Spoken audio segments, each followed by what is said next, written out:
ìjọmọnìyàn kò ní nǹkan kan ṣe pẹ̀lú ẹ̀sìn. Èèyàn lè lẹ́sìn kó má ní ìjọmọnìyàn lára.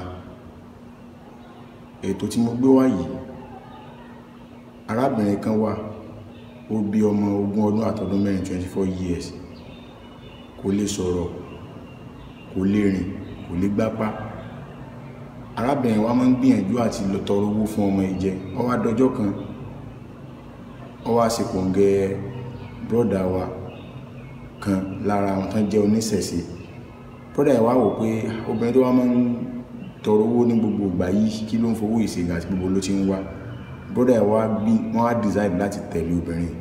Wọ́n sì wọ́n sọ délé ẹ̀. Wọ́n wá débẹ̀ wọ́n rí pé ọmọ rẹ̀ ọkùnrin tó ti pé 20 ọdún àtọdún mẹ́rin 24 years tí ò lè sọ̀rọ̀, tí ò lè rìn, tí ò lè gbápá ló ń fi owó ìbọ́ tó tún ti yàgbẹ́ sí gbogbo lẹ́lẹ́nu lé tó ti gba gbóńlé jẹ́. Ó wá kó bànújẹ́ bá arákùnrin. Arákùnrin dẹ̀ máa ń ṣe program, àná máa ń ṣe program díẹ̀díẹ̀ lórí Facebook. Wọ́n wá wò pé káwọn béèrè ìrànlọ́wọ́ fún arábìnrin yìí. Wọ́n wá bá àwọn èèyàn oríṣiríṣi náà ti try láti rí àwọn èèyàn, wọ́n ignore àwọn èèyàn ń pa wọ́n tí wọ́n dá wọn lóhùn. Pásítọ̀ yìí ló wá jàjà lọ́lọ́run wá kádàkọ́ dá wọn lóhùn. Nígbà tó náà wà dá wọn lóhùn, ó kọ́kọ́ gbà wọ́n níyànjú ṣe gbogbo ẹ̀. Bó ṣe á dá wọn lóhùn, ní tó wá béèrè fún ó bani lọ́kàn jẹ́ pọ̀ gẹ́gẹ́ bí ikọ̀ àti ìríjú tó pera rẹ̀, ikọ̀ àti ìríjú Ọlọ́run àbí ìránṣẹ́ Ọlọ́run tó pera rẹ̀. Wọ́n ń béèrè fún owó kó tó gbé ẹni sórí atẹ́gùn káwọn èèyàn tó lè ràn án lọ́wọ́. Ẹ̀yin èèyàn, mo fẹ́ kẹ́ ẹ gbọ́ ọ̀rọ̀ tí pásítọ̀ yìí tó sọ fún arákùnrin yìí, brọ́dà wa yìí tán wá láti inú ìṣẹ̀ṣe tán fẹ́ ran arábìnrin lọ́wọ́ ẹ̀. Ẹ gbọ́ ọ̀rọ̀ tí pásítọ̀ yìí sọ fún wọn tó bani lọ́kàn jẹ́. Kódà tí èèyàn bá wà ní ipò ronú, tí èèyàn bá gbọ́ nǹkan tí pásítọ̀ yìí sọ tó bá sọ fún èèyàn lọ pokùnso. Ẹ dákun, mo fẹ́ kẹ́ ẹ gbọ́rọ̀ yìí wò. Mo kọ́kọ́ commend yín pé ẹ tiẹ̀ kọ́kọ́ gbìyànjú láti fẹ́ pé kẹ́ ẹ lè render assistance jáde fún ẹni yẹn. But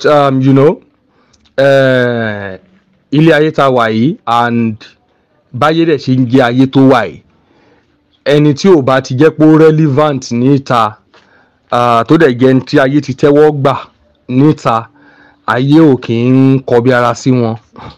Bó ti wù kí nǹkan tó ṣe kó tẹ̀ ṣe kíní tó wọ́n kọbi ara sí, you should understand better. So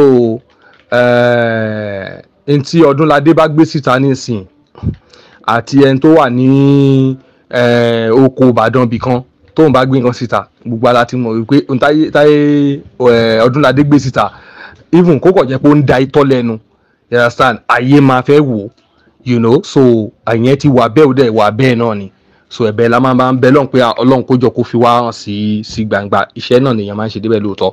Ṣùgbọ́n situation whereby tó ní í ṣe pẹ̀lú pé irú à ń fẹ́ gba assistance lọ́wọ́ àwọn èèyàn, the first thing ni pé ẹni tí ayé bá mọ̀, 1, 2, ìyẹn láyé lè entrust nǹkan wọn lé lọ́wọ́. It is not that easy, you understand? I must tell you, it's not that easy. So what I'm going to say is this: ṣe entrust ẹ lé ẹni tẹ́ bá mọ̀ pé yes pé ó ti ní platform already, kẹ́ entrust wọn lé lọ́wọ́, so kó handle matter wọn, you understand, every details kẹ́ pass yẹ gbogbo details yẹn sẹ́niyẹn, kẹ́niyẹn run direct show kó run ẹ̀ fún wọn, you understand. So tó wá dẹ̀ ní any negotiation, fine, you understand. So nǹkan tẹ́mi rí pé mo lè sọ fún yín lórí àárín yẹn ni tó bá yẹ pé okay wọ́n need the assistance no matter how small, so the best way òun nìyẹn, you understand. So bí yẹn ṣe rí nìyẹn. But tó bá yẹ pé bí a pé àwọn èmi yẹn jẹ́ bí àmọ̀ràn àti advice nìyẹn o.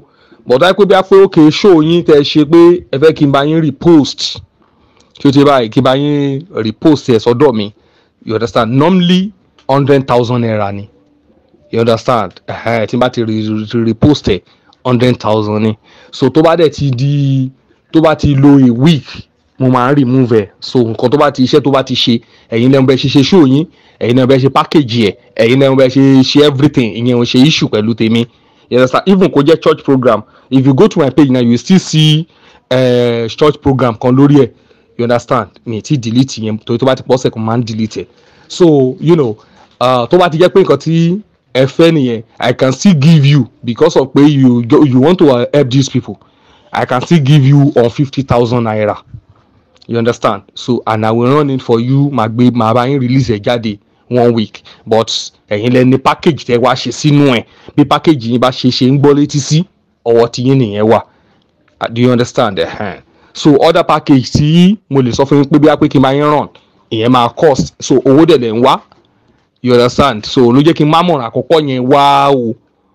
àìkáàárẹ̀ ọkàn brọ́dà wa tó wà nínú ìṣẹ̀ṣe yìí lẹ́yìn tí pásítọ̀ yìí sọ gbogbo jágbàjàgbà tó ń sọ tán lọ́lọ́run gbé wọn ṣe kò ń gẹ ẹlẹ́yinjú àánú tí gbogbo wa mọ̀ tí gbogbo wa ti mọ̀ brọ́dà wa ìgbìyànjú the effort tọ́lọ́run wa pé kan ran woman yìí lọ́wọ́ pẹ̀lú wọ́n gba ilé ṣọ́ọ̀pù fún ilé ìtajà wọ́n dẹ̀ tó ń ra ẹ̀rọ ìlọ́ta fún pẹ̀lú àwọn ìrànlọ́wọ́ mi tí a lè mọ̀ sọ ní orí atẹ́gùn. Afẹ́kẹ́ bá fẹ́ àsìkò ìṣàdúrà fún brọ́dà ìgbìyànjú wọn ṣe pásítọ̀ òye sáàfà bẹ́ẹ̀ wọn ṣe babaláwo. Ẹ dákun kí wá ní ká pé tí pásítọ̀ tó wúrú wà yìí tó sọ ọ̀rọ̀ tó lè kó ní sírò mi ẹ̀yìn èèyàn àsọpẹ́sìn ò dá o ṣùgbọ́n àwọn èèyàn tó wà nínú ẹ̀sìn ò dá. Gbogbo ọmọ Yorùbá ó dá